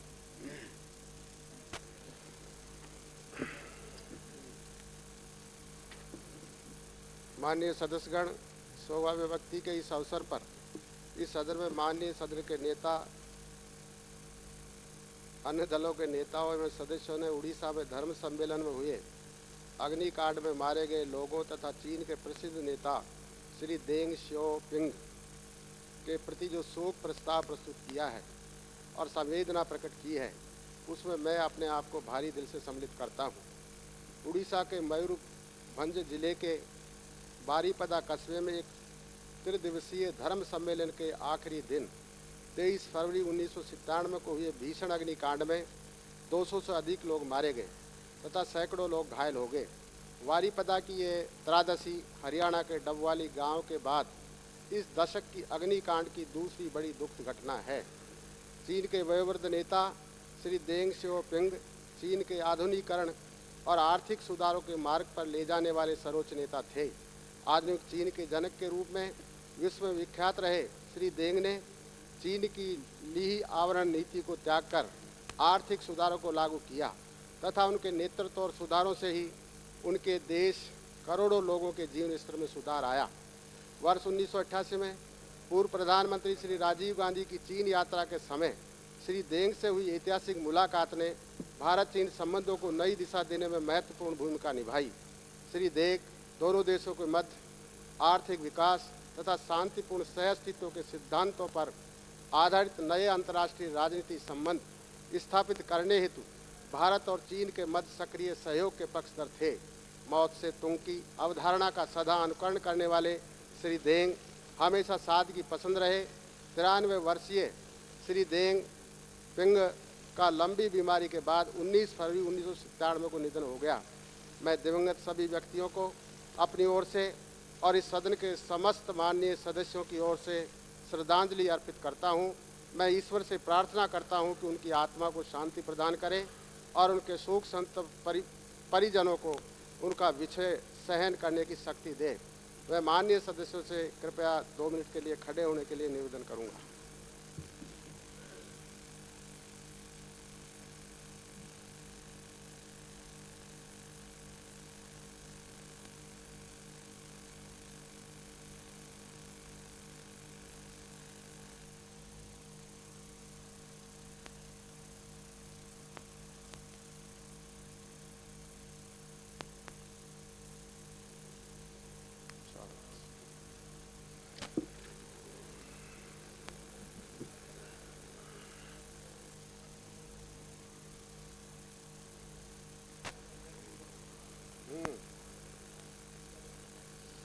अध्यक्ष को पद से हटाने के लिए संकल्प। श्री लक्ष्मण सिंह रावत, श्री माधव सिंह दीवान, सदस्य विधानसभा अध्यक्ष को पद से हटाने के संकल्प को प्रस्तुत करने की अनुमति के लिए प्रस्ताव करेंगे। एब्सेंट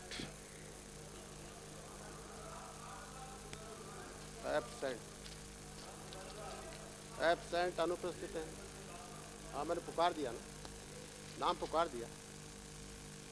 श्री लक्ष्मण सिंह रावत, श्री माधव सिंह दीवान एब्सेंट, अनुपस्थित।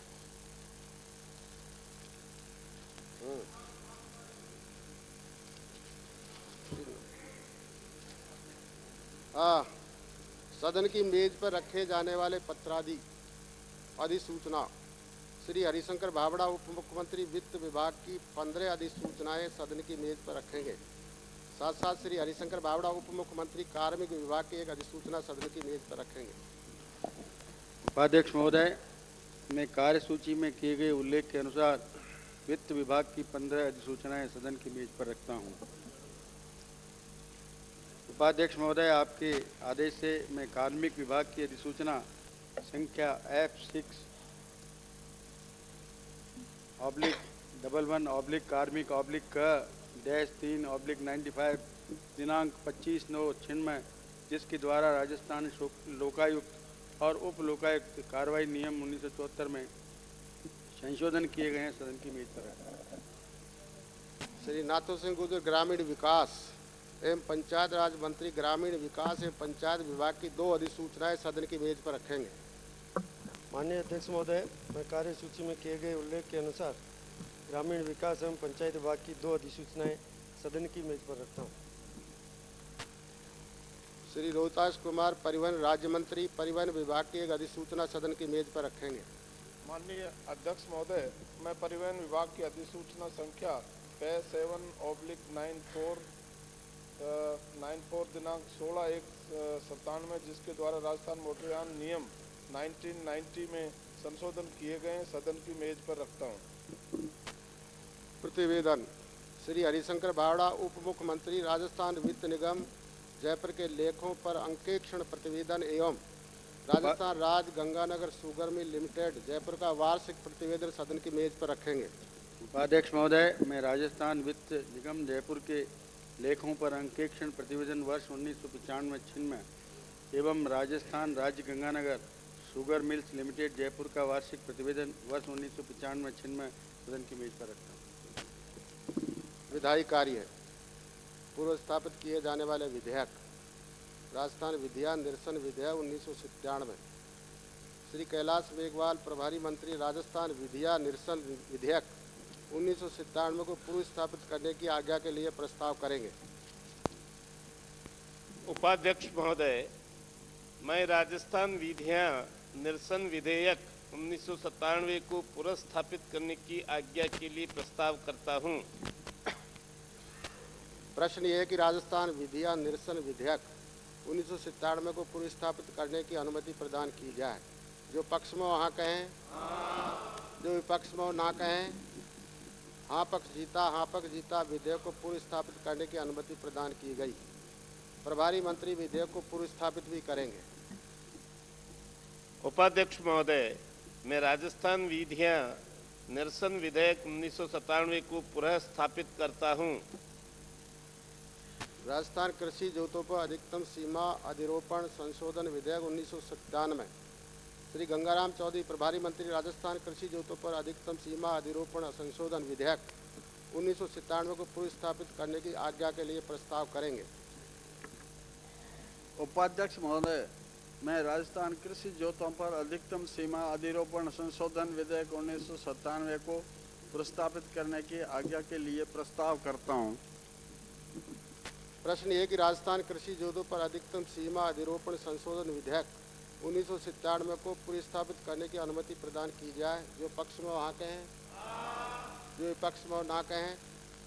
हाँ पक्ष जीता विधेयक को पूर्व स्थापित करने की अनुमति प्रदान की गई। प्रभारी मंत्री विधेयक को पूर्व स्थापित भी करेंगे। उपाध्यक्ष महोदय, मैं राजस्थान कृषि जोतों पर अधिकतम सीमा अधिरोपण संशोधन विधेयक 1997 को प्रस्तावित करता हूं। विचारार्थ लिए जाने वाले विधेयक Jaipur metals and electricals limited शेयरों का अर्जन संशोधन विधेयक 1997। श्री हरिशंकर भावड़ा प्रभारी मंत्री प्रस्ताव करेंगे कि Jaipur metals and electricals limited शेयरों का अर्जन संशोधन विधेयक 1997 को विचारार्थ लिया जाए। उपाध्यक्ष महोदय, मैं प्रस्ताव करता हूं कि Jaipur metal and electrical limited शेयरों का अर्जन संशोधन विधेयक 1997 को विचारार्थ लिया जाए। कुछ बोलेंगे? श्री शिवनाथ सिंह श्री रामनारायण चौधरी सदस्य विधानसभा विधेयक को जनमत जानने का संशोधन प्रस्तुत करेंगे।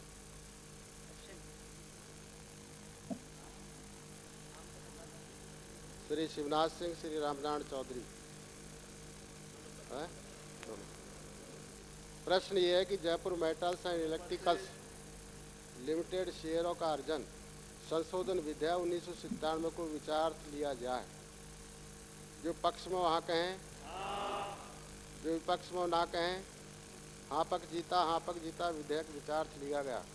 श्री हरिशंकर भावड़ा प्रभारी मंत्री प्रस्ताव करेंगे कि Jaipur metals and electrical limited शेयरों का अर्जन संशोधन विधेयक 1997 को पारित किया जाए। उपाध्यक्ष महोदय, मैं प्रस्ताव करता हूं कि Jaipur metals and electrical limited शेयरों का अर्जन संशोधन विधेयक 1997 को पारित किया जाए। प्रश्न ये है कि जयपुर मेटल्स एंड इलेक्ट्रिकल्स, जो सदस्य बोलना चाहें। प्रश्न ये है कि Jaipur metals and electricals limited शेयरों का अर्जन संशोधन विधेयक 1997 को पारित किया जाए। उपाध्यक्ष महोदय, एक मिनट, मैं थोड़ा विधेयक क्या है ये समझ लें आप। जो पक्ष में हाँ कहें, जो विपक्ष में ना कहें। हाँ पक जीता, हाँ पक जीता। Jaipur metals and electricals limited शेयरों का अर्जन संशोधन विधेयक 1997 में पारित किया गया।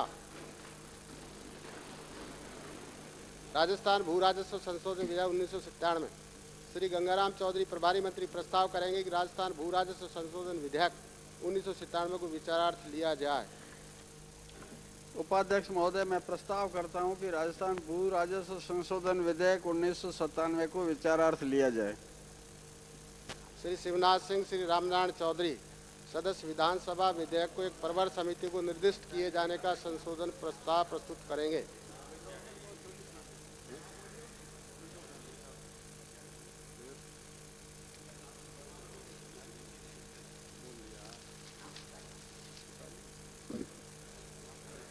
श्री शिवनाथ सिंह, श्री रामनारायण चौधरी,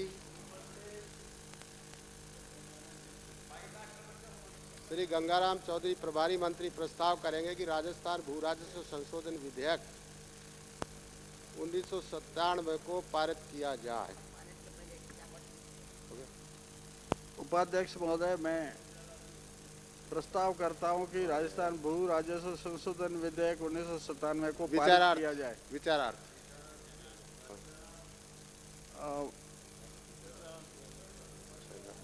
भू राजस्व संशोधन विधेयक 1997 को विचारार्थ लिया जाए। श्री गंगाराम विचारार्थ के लिए श्री गंगाराम चौधरी प्रभारी मंत्री प्रस्ताव करेंगे कि राजस्थान भू राजस्व संशोधन विधेयक 1997 को पारित किया जाए।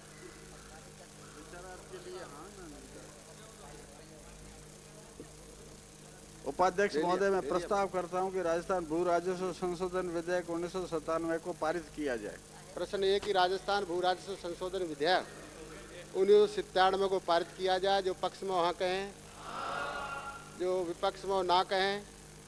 हाँ पक जीता, हाँ पक जीता। राजस्थान भू राजस्व संशोधन विधेयक 1997 में पारित किया गया।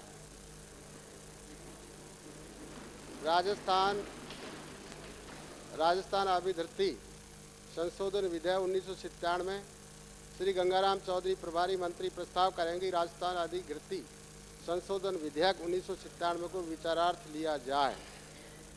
उपाध्यक्ष महोदय, मैं प्रस्ताव करता हूं कि राजस्थान अभिधृति संशोधन विधेयक 1997 को विचारार्थ लिया जाए। श्री शिवनाथ सिंह, श्री रामनारायण चौधरी सदस्य विधानसभा विधेयक को एक प्रवर समिति को निर्दिष्ट किए जाने का संशोधन प्रस्तुत करेंगे। श्री शिवनाथ सिंह, श्री रामनारायण चौधरी,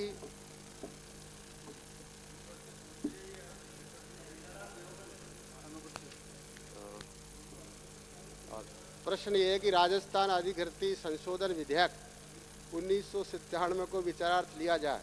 जो पक्ष में हाँ कहें, जो विपक्ष में ना कहें। हाँ पक जीता, हाँ पक जीता। विधेयक विचारार्थ लिया गया। श्री गंगाराम चौधरी प्रभारी मंत्री प्रस्ताव करेंगे कि राजस्थान अभिधृति संशोधन विधेयक 1997 को पारित किया जाए।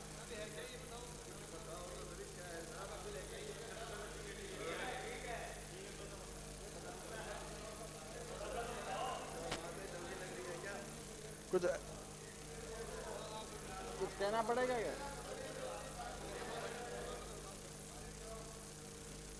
उपाध्यक्ष महोदय, मैं प्रस्ताव करता हूं कि राजस्थान अभिधृति संशोधन विधेयक 1997 को पारित किया जाए। कोई सदस्य बोलना चाहे? प्रश्न ये है कि राजस्थान अधिकृति संशोधन विधेयक 1997 को पारित किया जाए। जो पक्ष में हाँ कहें, जो विपक्ष में ना कहें। हाँ पक जीता, हाँ पक जीता। राजस्थान अभिधृति संशोधन विधेयक 1997 में पारित किया गया। राजस्थान कृषि उपज मंडी संशोधन विधेयक 1997 श्री ज्ञान सिंह चौधरी प्रभारी मंत्री प्रस्ताव करेंगे कि राजस्थान कृषि उपज मंडी संशोधन विधेयक 1997 को विचारार्थ लिया जाए। उपाध्यक्ष महोदय, मैं प्रस्ताव करता हूं कि राजस्थान कृषि उपज मंडी संशोधन विधेयक 1977 को विचारार्थ लिया जाए। श्री शिवनाथ सिंह चौधरी, श्री रामनारायण चौधरी सदस्य विधानसभा विधेयक को एक प्रवर समिति को निर्दिष्ट किए जाने का संशोधन प्रस्तुत करेंगे। श्री शिवनाथ सिंह, श्री रामनारायण चौधरी,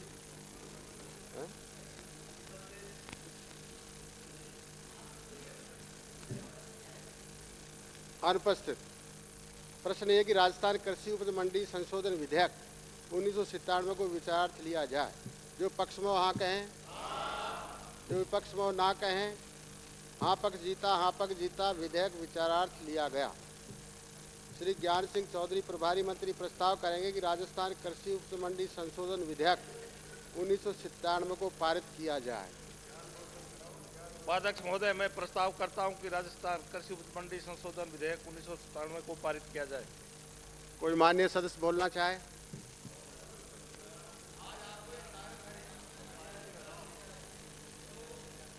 प्रश्न ये है कि राजस्थान कृषि उपज मंडी संशोधन विधेयक 1997 को पारित किया जाए। जो पक्ष में हाँ कहें, जो विपक्ष में ना कहें। हाँ पक्ष जीता, राजस्थान कृषि उपज मंडी संशोधन विधेयक 1997 में पारित किया गया।